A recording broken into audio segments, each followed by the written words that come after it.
안녕하세요, 비리오 디노입니다. 오늘 만나보실 차량은 메르세데스 벤츠의 C클래스입니다.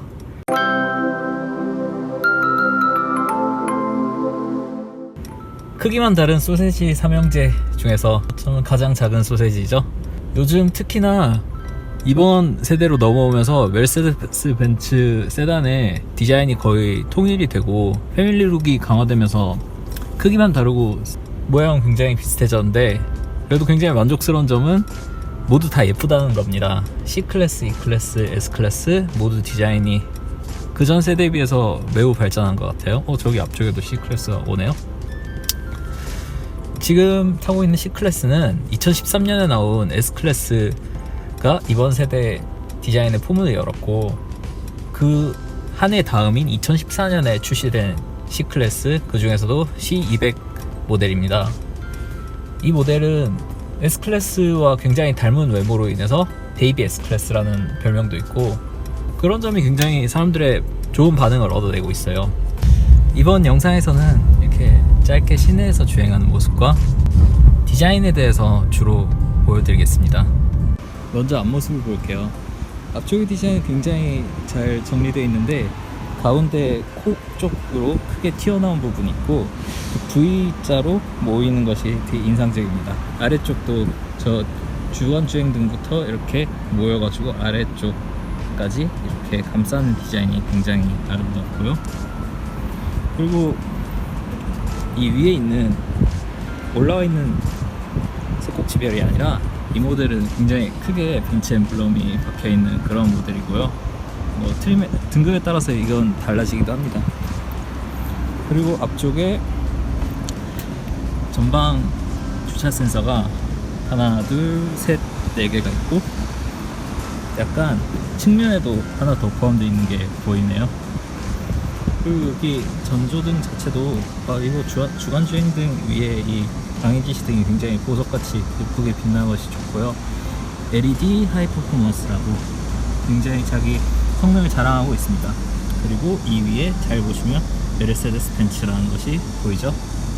메르세데스 벤츠라는 것은 여기 엠블럼에도 써 있고요.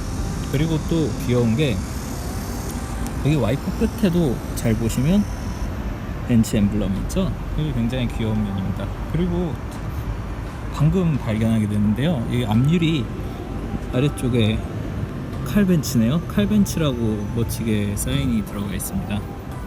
그리고 잘 보시면 이쪽에 앞 유리에도 열선이 조금씩 들어가 있는 것이 보이네요. 화면은 보이는지 보이네요. 이렇게 열선이 들어가 있죠. 이렇게 좌우 끝에 열선이 들어가 있고요. 앞쪽 상황을 보여주는 카메라가 다 있는 것 같습니다. C클래스의 옆모습 저렇게 생겼고요. 저 위로 선루프도 보입니다. 이 차는 선루프가 있는 모델이고요. 휠타일을 살펴볼게요. 휠타일 보면 가운데에 메르세데스 벤츠 로고가 있고요. 225mm 폭에 17인치네요 17인치 휠 끼고 있는 휠타일입니다. 뒤쪽도 동일한 디자인과 사이즈를 가지고 있습니다. 브레이크 사이즈도 앞뒤가 큰 차이가 나지 않는 것 같아요. 네 군데 모두 굉장히 성능이 좋을 것 같고요. 온 김에 주유구를 보겠습니다. 현대기아차는 주로 왼쪽에 주유구가 있죠. 이 차는 오른쪽에 주유구가 있고요. 이렇게 꾹 누르면 튀어나오는 타입입니다. 휘발유 주유, 이 차는 휘발유 모델이니까 휘발유만 더 들어가겠죠. 역시나 디젤은 여기 요소수 들어가는 부분이 있기 때문에 커버가 굉장히 크게 제작되어 있습니다. C클래스 디자인의 백미라고 할 수 있는 뒤쪽을 보여볼게요. C클래스 뒤쪽은 이렇게 생겼고요. 이렇게 두 개로 나눠져 있는 브레이크등 부분이 있고, 아래쪽에 방향지시등이 있어요. 그리고 아마 여기 조그맣게 후진등이 들어오는 모습일 겁니다. 그리고 이 귀여운 게 여기 잘 보시면 메르세데스 벤츠라고 써놨죠. 그리고 여기 조그맣게 벤츠 로고가 또 박혀 있는 것이 재미있습니다. C200이라는 것은 여기 레터링을 통해서 알 수 있고요. 오른쪽에는 붙어있는 것이 없습니다. 그리고 아래쪽에 머플러도 숨겨져 있는 타입인데요, 요즘은 친환경차가 많다 보니까 이렇게 머플러를 주로 많이 숨기는 것 같습니다. 그리고 범퍼 아래쪽 플라스틱 부분에 주차 센서가 4개 박혀 있고요. 여기도 측면에 하나가 더 있습니다. 아무래도 후측박 경보 센서를 작동시키기 위한 구성이 아닐까 생각이 들고요. 그리고 배기 파이프가 이렇게 보시면 아래쪽에 2개로 나와 있는 것이 보이죠? 네, 그렇습니다. 앞쪽에 주간주행등이 들어갔을 때 이런 모양이에요. 이렇게 한 줄로 불이 들어오는 것을 볼 수 있습니다. 방향지등을 켰을 때는 이런 모양이 나오고요. 지금 사이드미러에도 방향지시등이 들어간 것이 보이죠? 뒤쪽 방향지시등은 이렇게 작동됩니다. 뒷룸도 살펴볼게요. 여기 왼쪽 아래를 보시면 원래 여기 쪽에 레버가 있어야 되는데 잘 안 보이죠? 이 아래쪽에 보면 빨간 부분, 이거를 당겨주면 엔진룸이 열립니다. 굉장히 가볍게 열리는 게 제 벤츠의 특징인 것 같아요. 뭐든 힘을 많이 들일 필요가 없고 가볍습니다. 새로 배치된 엔진으로 봤을 때 뒷바퀴 굴림 차량이라는 걸 알 수 있고요. 엔진룸이 굉장히 빽빽하게 잘 꽉 차 있다는 것을 볼 수 있고요. 티가 잘 나진 않지만 터보 엔진이란 것도 알 사람들은 다 알 것 같습니다. 이 앞쪽에 남는 공간이 많아서 충돌에 대응할 수 있도록 잘 설계가 된 것 같고요. 쪽 서스펜션 부분도 있고 가로 배치가 아니다 보니까 옆쪽을 굉장히 많이 사용한 것을 볼 수 있습니다. 그리고 벤츠 하면 제가 좀 재밌게 보는 게 저쪽에 와이퍼를 작동하는 부분이 굉장히 크고 아름답죠. 그리고 저 부분이 엔진룸 커버를 닫았을 때 노출이 되지 않기 때문에 와이퍼를 교체하려면 와이퍼가 밖으로 빠져나온 상태여야 돼야 교체를 할 수 있습니다. 직접 하려고 할 생각은 들지 않는 구조네요. 네, 닫아볼게요. 뒷좌석부터 살펴보겠습니다. 이게 그냥 영상에서 보이지가 않는데 여는 게 굉장히 가볍고 부드러워요. 이게 느낌이 부드럽다는 것을 어떻게 표현해야 될지 모르겠지만 굉장히 편하다는 것을 느낄 수 있습니다. 힘이 약한 분들이라면 아주 반길만한 요소인 것 같네요. 문의 디자인은 저렇게 생겼고요. 저 부분 스피커가 이게 기본 모델이라서 좀 아쉬운 것 같지만 그냥 디자인 자체는 나쁘지 않습니다. 그리고 이쪽 뒤에 바람 나오는 구멍이 있어야 할 것 같은데 이 차는 기본 모델이라서 없는 것 같네요. 그리고 하나 제일 아쉬운 거는 팔걸이가 없어요. 네, 뭐 그럴 수도 있죠. 그런 걸 원한다면 더 높은 등급을 선택하시면 될 것 같습니다. 뭐 기본적인 장문 조절 스위치, 그리고 이 차가 요즘 이거 잘 안 하는데 잠그는 버튼이 이렇게 돌출되어 있네요. 이렇게 누르면 들어가고 이걸 당겼을 때 그때 해제되는 방식입니다. 그리고 마지막으로 솔직히 말해서 뒷자리 많이 좁습니다. 아반떼보다 살짝 넓은 것 같은 그런 느낌이에요. 앞자리를 보기 전에 부분에서 한번 살펴볼게요. 여기 스마트 키로 뭐 잠그고 하는 것이 보이지 않죠? 근데 여기 배터리가 떨어졌을 때 대비해서 아래쪽 열쇠를 꽂을 수 있는 구멍이 하나 마련되어 있긴 합니다. 앞쪽도 당연히 굉장히 부드럽게 열리는 모양을 보여주고 있고요. 인테리어는 이렇게 생겼습니다. 굉장히 아름답죠?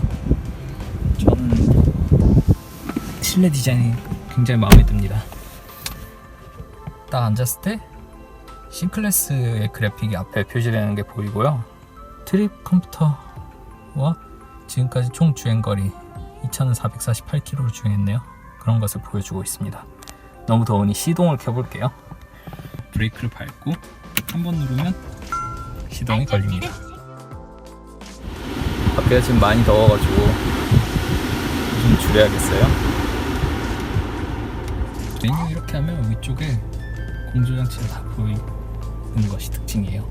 왼쪽, 오른쪽, 운전석과 조수석 투존으로 나눠진 공조장치를 할 수 있고요. 당연히 오토, 싱크 다 있습니다. 이렇게 아래쪽으로 내리면 더 시원해지고 위로 올리면 온도가 올라가는 게 보이죠? 3개로 나눠진 원형의 송풍구가 굉장히 멋있습니다.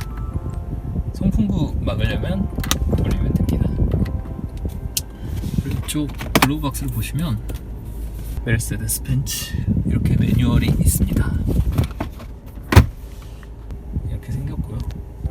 저쪽 끝에 저기에 유선 시트를 조절할 수 있는 버튼이 있는데 빈 버튼 있는 거 봐서 통풍이 옵션으로 들어가겠죠? 하지만 이 차는 없습니다. 그리고 저기 조수석은 수동으로 조절하는 것 같은데 운전석은 자동으로 의자의 위치를 조절할 수 있어요. 기아나 이런 차들이 이 버튼을 여기에다가 잘 안 달고 요 밑에 시트 옆에다 잘 달아서 좀 사용하기 불편한데 이 차는 여기 있어서 굉장히 편합니다. 아래쪽에 뭐 잠그고 여는 버튼 다 있고요. 거울 조절, 창문 조절 다 있는데 이렇게 살짝 하면 내려가다 멈추고 2단으로 세게 하면 자동으로 움직이는데 이게 영상에서 표현이 안 되는데 제가 지금까지 느껴본 모든 자동차 스위치 중에서 느낌이 제일 좋아요. 그게 이 차의 특징인 것 같고요.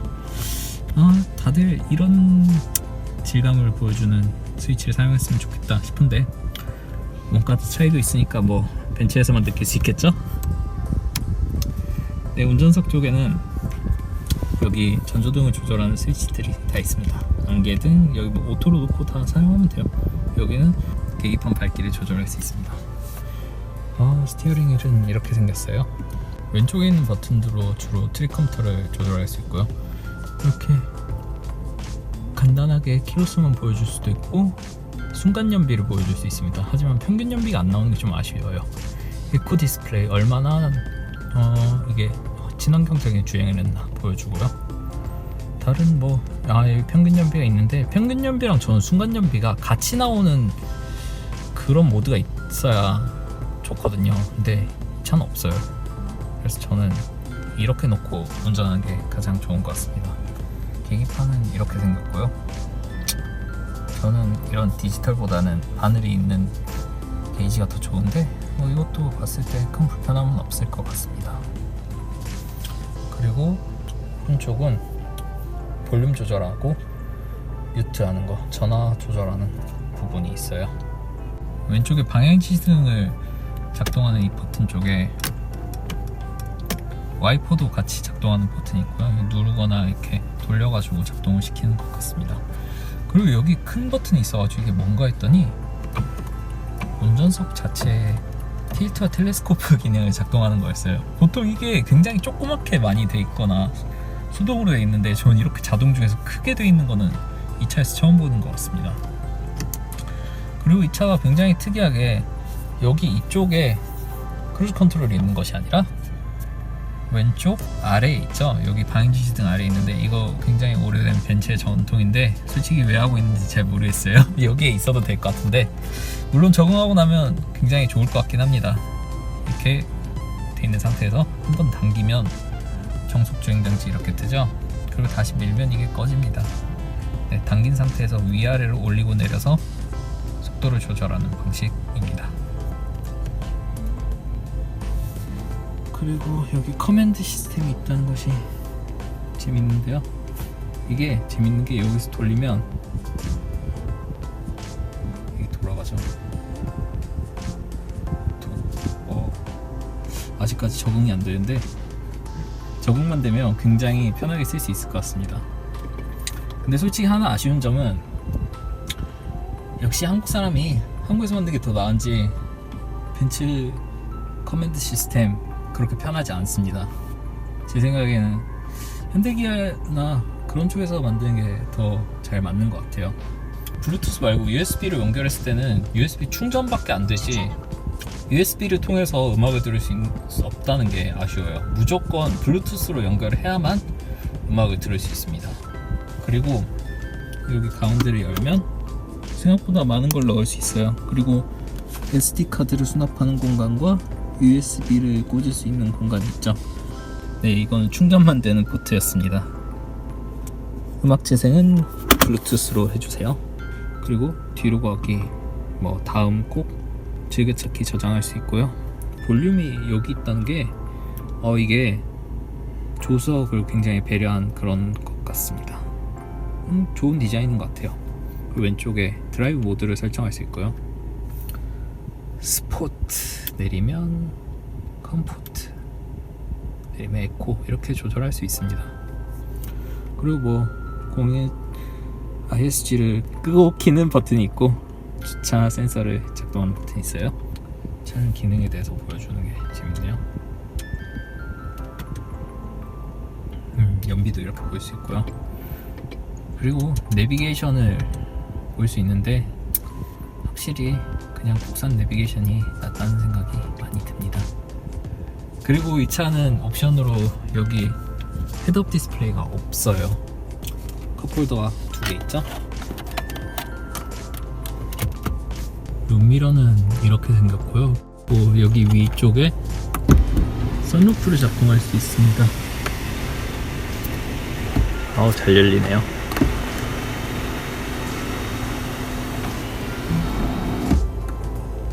그리고 마지막으로 여기 선글라스 넣는 부분이 있고요. 조명을 보여드리고 마치도록 하겠습니다.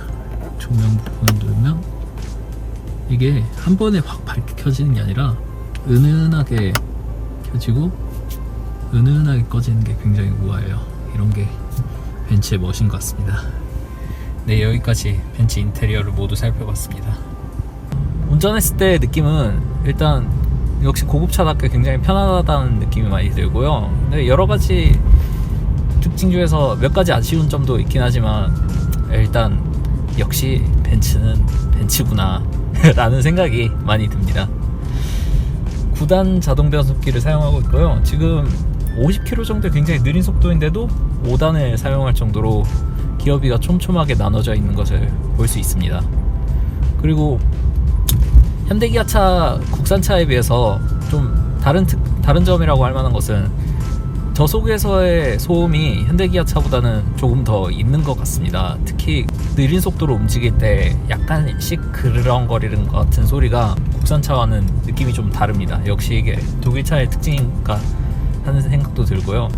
서스펜션은 부드러운 도로에서는 굉장히 부드럽지만 방금같이 다리 이음매 같은 부분에서는 세단임에도 불구하고 약간의 단단함을 보여줘서 이게 국산차와 독일차와의 차이점이 아닌가 그런 생각이 들어요.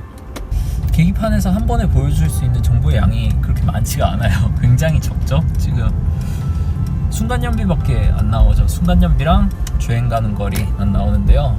요즘 국산차들이 웬만하면 순간연비랑 평균 연비를 같이 보여주는 거에 비해서 이건 순간연비만 이렇게 보여주는 거니까 정보량이 좀 아쉽다는 생각이 많이 들어요. 정지했을 때는 0km가 되자마자 바로 타코미터가 바늘 0으로 떨어지죠. 시동을 적극적으로 꺼서 연비를 적극적으로 세이브하고 있고요.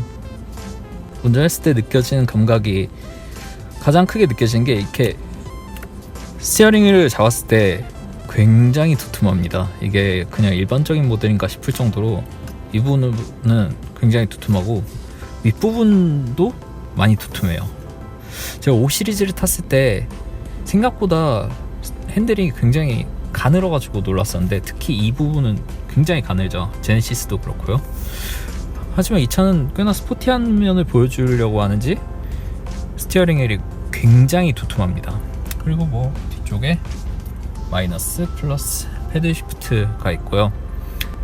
여기 트랜스미션 변경하는 레버가 있기 때문에 기어 조절은 무조건 패드 시프트로밖에 안 됩니다. 후진을 해볼게요. 기어 레버를 위로 쭉 올리면 아래에 들어가죠. 그리고 자동으로 후방 카메라가 작동합니다. 이렇게 후진을 하고 있다가 이렇게 뒤로 전진을 바꿨을 때 카메라를 꺼주지 않는데 왜 국산차들은 이걸 하지 않는지 모르겠어요. 주차하고 있는 동안에는 전진으로 놔도 계속 카메라를 켜주고 있는 게 좋은 것 같습니다. 후방 카메라의 화질이 굉장히 좋은 것 같아요. 왜곡도 별로 없는 것 같고 후방 카메라만 보고 주차해도 거의 문제가 없을 것 같은 정도입니다. 자, 주차 다 했으니까 옆에 버튼을 누르면 파킹이 설정되죠. 네, 그럼 여기까지 메르세데스 벤츠의 C클래스 C200 모델을 만나보았습니다. 다음에 또 만나요. 안녕.